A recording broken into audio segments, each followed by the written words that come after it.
Hi everyone, we're back with our second beginner's yoga video. I'm Basanti. Join me on the mat in what's called a reclined angle or Supta Baddha Konasana. Supta actually is like sleeping, not just reclined. So we're sleeping here, soles of the feet together. And you can, if that's uncomfortable, stretch the legs out because obviously this may not be for everyone. If you've got blocks, you could bring them underneath your knees. If you don't have anything lying around, then this could be a lot for your inner thighs and hips. So you can absolutely stretch the legs out if you prefer. Hands on the chest and stomach to just notice the breath. And that's just your basic yogic breath. That means you don't have to guide it. You just listen to it.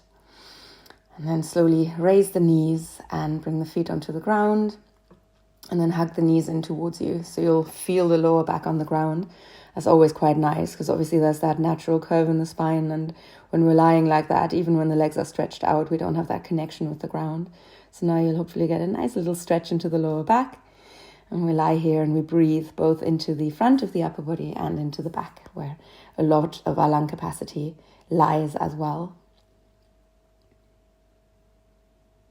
You might hug the knees in a little bit more. Just whatever is comfortable. And then slowly release your feet to the ground, knees high. And the arms are optional, so I've got them next to my head. You might find that as you drop the knees to the left side, feet quite far apart. You want to target your side body here, so the right side of the body. And you'll feel this in the hip as well. If the feet are close together, it's more of a twist. And arms next to the head means that you're stretching a little bit more deeply into your side. So completely up to you.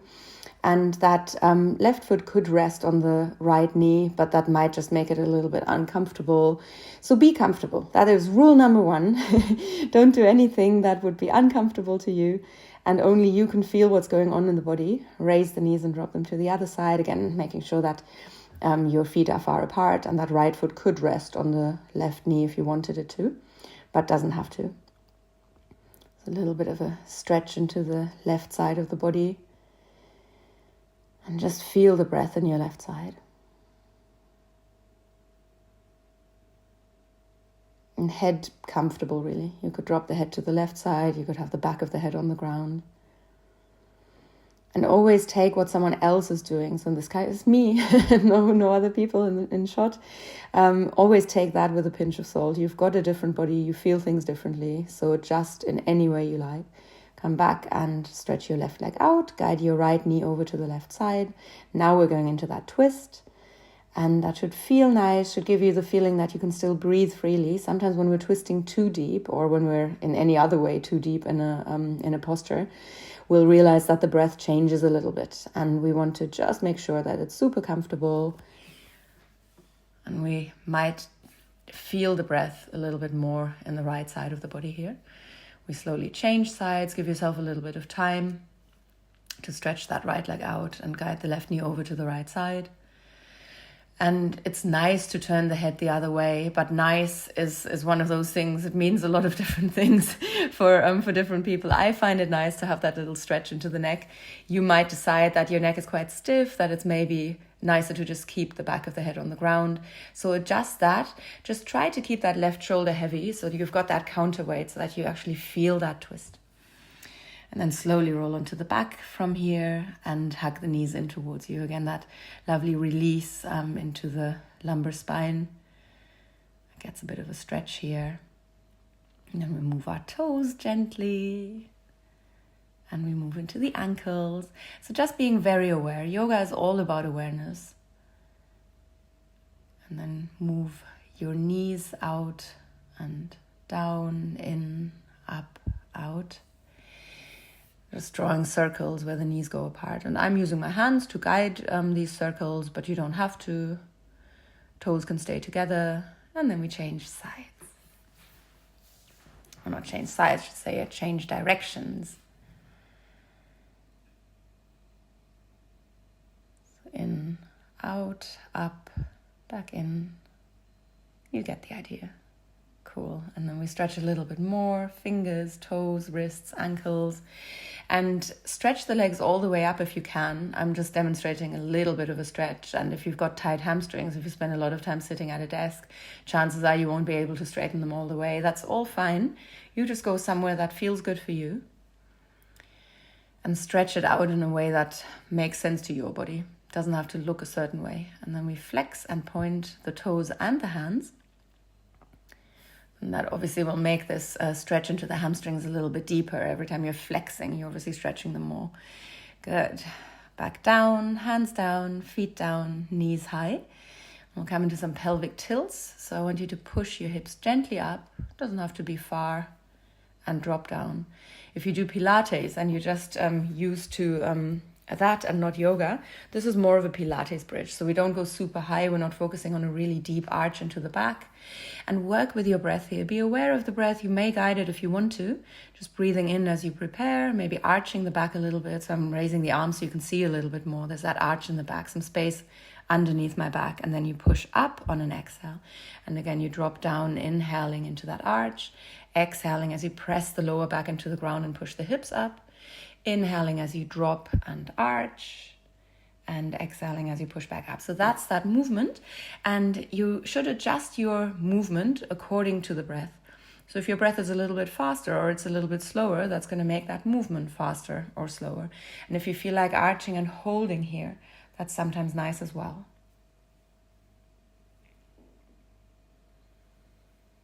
And then come a little bit higher this time.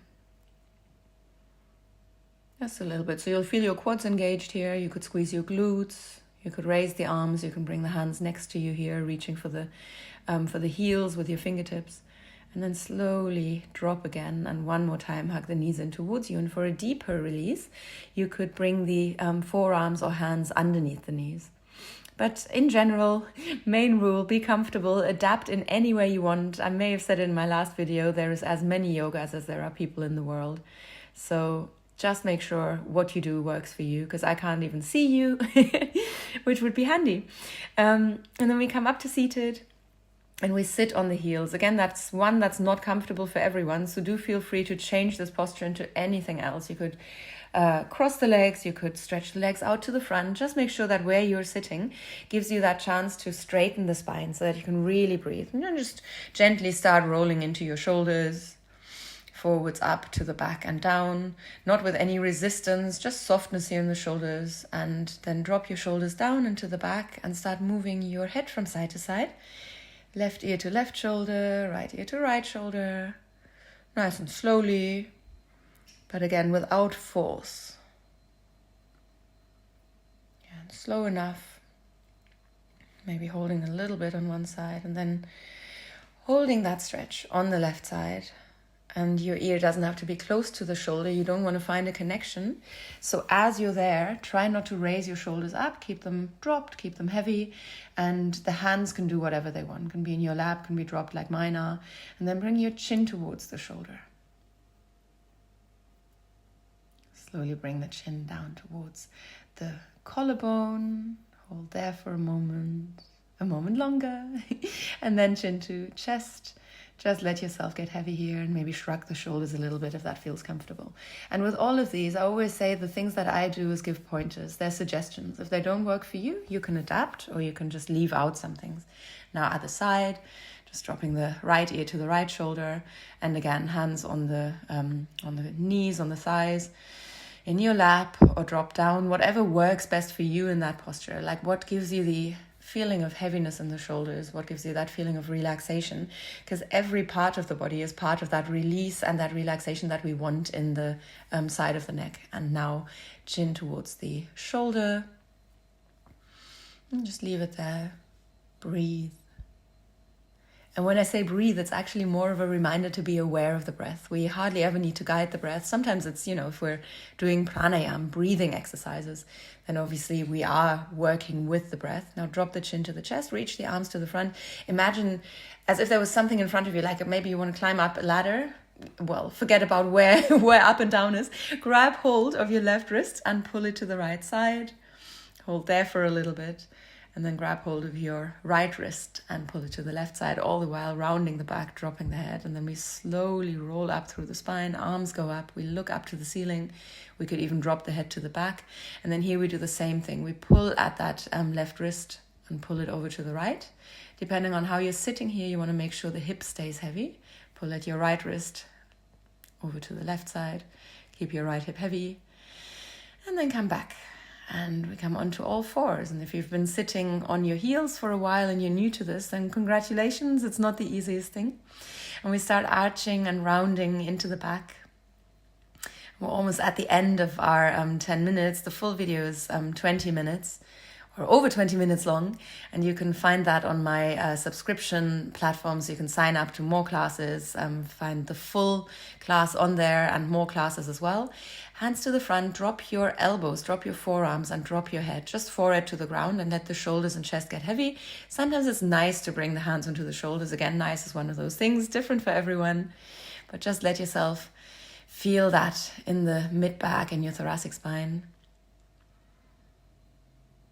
Yeah, and that link to more, if you want to subscribe, is in my descriptions. And I'll be uploading 5 videos a month. And thank you for joining. And if you're lucky enough to stay, hello again. We're coming up from child's pose and going back onto all fours. And we're going to make this Marjariyasana actually as a cat a bit bigger. We're going into a bigger cat. So as you're raising that right leg and bringing the foot towards the head and bringing the knee towards the dropped head, as you're rounding the back and dropping the head, that is called Vyagrasana. Vyagra is the tiger. And fun fact is, Viagra is named after Vyagra, or the tiger, that Sanskrit word. So keep that up, and please don't worry. Again, I've done yoga ever since I was 4 years old. I was taught by my father, who's Indian. So I'm quite flexible. You don't have to have that flexibility to be good at yoga. Right leg to the back, left arm to the front. You could also bring your hand and foot onto the ground if that feels a little bit too wobbly. Again, we have to move away from thinking we have to be good at something, meaning we have to look a certain way. This is not the idea. It's about practicing, raising that leg, this time the left leg, and bringing the knee towards the dropped head. What we're doing with that is, where do you feel this? What do you feel in the hip? Do you feel this elsewhere, in the hamstring, in the calf, in the shoulders, in the arms? What is going on here? It's all about honing your sense of awareness, just being in the moment, being present, not letting the mind wander. And sometimes that's easy when we're focusing on something that's maybe not coming very natural to us, because that keeps our mind preoccupied, keeps us from mind wandering a little bit. And that's what it's about. And it's not about how far can the knee go up, how far can the foot come towards the head. It's all about just seeing what this does to your body. And is that something that feels good for the body? Because if something feels nice, then chances are it is good for your body. Stretch that left leg out, and not always, but most of the time. And right arm to the front. And again, you've got the option of dropping the hand and the foot to the ground, but maybe you can be here. And then drop the knee, drop the hand, and move a little bit freestyle here into arches, rounds, move into the shoulders, into the hips, into the wrists, into any part of the body that needs a little bit of release or a little bit of movement. Cool. And then from here, we come forwards and back a little bit, so that focus on the wrists. We might move in circles. And you want to try and dig your fingertips into the ground, maybe imagining sand underneath you, so that you don't just use your heels of the hands for support. Now, fingertips go out to the sides and you move from side to side. If you don't get that angle right, it's completely fine. We don't have to have the same level of flexibility. And again, this one is the classic example, really hard to bring the fingertips all the way towards the knees. This is my range, and my range is based on my body. You have a different body, so only go as far as you can. Fingertips back to the front, and then from here, just the left hand, top of the hand comes onto the ground, fingertips face the knee, and you could raise the head and arch a little bit and then round a little bit as you do that. And we do one hand after the other, because otherwise it can be a little bit much. So now we change sides, top of the right hand onto the ground, fingertips inwards, and arch and look up. And then move through that, rounding the back, dropping the head, because that'll feel nice too. And release. So palms of the hands back to where they were. And we send the arms to the front. Again, you're sitting on the heels here, but that is an option. So then moving into the wrists a little bit, these are options. So if there's something that comes more naturally to you than these movements that I'm doing with the fingertips out, in, away from you, etc., then do what feels more comfortable. But if you can, flex your hands now, fingertips up, heel of the hand towards the front, start squeezing your shoulder blades and pushing the shoulder blades apart. So forwards and back without bending the arms, and then shake it off. Well done. And we tuck the toes under and push the hips up into that famous, mostly called downward dog. I learned it as Parvatasana or mountain pose, which is what most Indians call it. We're going to raise that right leg high, sometimes called split dog, sometimes three-legged dog. So we can flex the foot and drop the heel and push the knee up. That can be a lot, so don't worry if you don't want to do that. Step that right foot to the front, left heel to the ground, and raise the arms and straighten the torso. And then you drop your right hand and bring your left hand either to your elbow, or you could bind your hands behind you. That's something, again, range of motion is not the same for everyone. Might be possible, might not be possible. If you want to just get that left hand to the right elbow to push it gently towards the head or behind the head, that's also completely fine. Something that I always like here is closing the eyes, because we use our eyes so much. We've been using them so much more ever since the advent of electricity. And sometimes they need a little reset, not just because they're one of the senses that we have. And we don't just have 5, we have many more. The 2 that we work with in yoga a lot are proprioception and equilibrioception. So your sense of balance, your sense of how you know where you are in space, have a lot to do with how we generate movement as well. Now release and raise the arms, and then bring the hands down to the ground and step back. And if you feel like coming into child's pose here, dropping the knees, pushing the hips to the back, that's fine as well. If you don't need that, walk it out, push the hips from side to side. Sometimes that warrior 1 position or Virabhadrasana can be quite intense. So none of these things that people say are basic in any way. In fact, nothing is basic. Some things are basic for some people and not for others. So raising the left leg, maybe dropping the heel, and then step that left foot to the front, right heel to the ground. And we come up into warrior 1 on the other side. In Sanskrit, it's called Virabhadrasana. And we add the arms. The arms are actually based on a posture called Go-Mukh Asana. Go or Gao is the cow, and Mukh is the mouth. So upward facing dog is like the mouth and face are sometimes interchangeable. Can be mouth, can be cow face pose as well. So upward facing dog, you've got that Mukh in there as well. Adho Mukh Svanasana.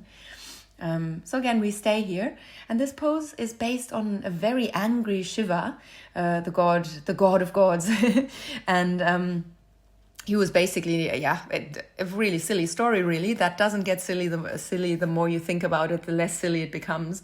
And it's actually a story about the different types of Hinduism that there are, tantric philosophy, more sort of prescriptive parts of Hinduism that go against each other.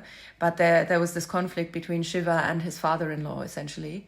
And the warriors are based on that. Tune in for more next time. For now, hands to the ground. This time, step to the front. And just let yourself hang here. So sometimes it's nice to bring the feet apart so that you can just shake off the head, rock your torso from side to side. Also keep your legs nice and soft, so you don't want to stretch into the hamstrings too much. Maybe you want to push the hips from side to side a little bit. So a lot of softness, and then hands to the ground, push the hips down. You might have to raise the heels here. That might happen automatically. You might be able to keep the heels on the ground. And we push ourselves up and down. And see how that feels in the backs of the legs, how it feels in the rest of the body. And then we might also, as we come down, raise the arms and look up. So that's a little bit more advanced. So if that's not your thing, then don't worry. And please don't ever think that beginner's yoga means I can't master the postures. I mean, beginner's yoga technically is being really advanced at asana, but not having done the work that's actually harder, the mental work. Now drop onto your tailbone, balance on the tailbone. The toes could be on the ground if it gets too much. The toes could just be lower, and you could even straighten your legs all the way. And then lower and raise. And this is something that should come from the hip. You should start feeling that in the hip. Yes, the core is working here, but the hips are working. And you'll notice the straighter the legs are and the bigger you go here, the more, the more this is going to hurt. Take a little break, I think. And come onto the back, hug the knees in towards you. And then raise your arms and legs. Again, some movement into your beautiful arms and legs. And then feet onto the ground, stretch the legs away from you and bring the hands onto your chest and stomach. And we just want to lie here. So maybe that wasn't too hard. Maybe you found it difficult. And at the end of the day, it doesn't matter. We remember that we can always change positions. There's not one size fits all. We drop the arms by our sides, and this is Shavasana, or the corpse pose, also based on Shiva and Shakti, and two primal forces of the universe. We might call that male and female energy, but we don't have to. We can draw parallels to quantum physics as well. Now move a little bit, feet to the ground, knees side to side, and when you're ready, come up to seated. And bring the hands onto the knees, close the eyes and get comfortable. And then maybe you want to bring the hands onto your chest and stomach to just follow your breath here. You don't have to guide it. You can if you want to, but don't over-breathe. Sometimes we feel when someone says, take a deep breath in, it's like, that's actually quite a stressful breath. Breaths in are a function of the sympathetic nervous system anyway, so that part of the autonomous nervous system that stresses you, focuses you as well. We don't always have to say it so negatively. But if you focus more on the exhalations, that's a way to calm yourself. So just be aware of the breath. That's just as fine. And thank you so much for practicing with me. It's been fun. We rub the hands together and we place the palms over our face. And then we slowly open the eyes. And when we're ready, we bring the hands to the heart center.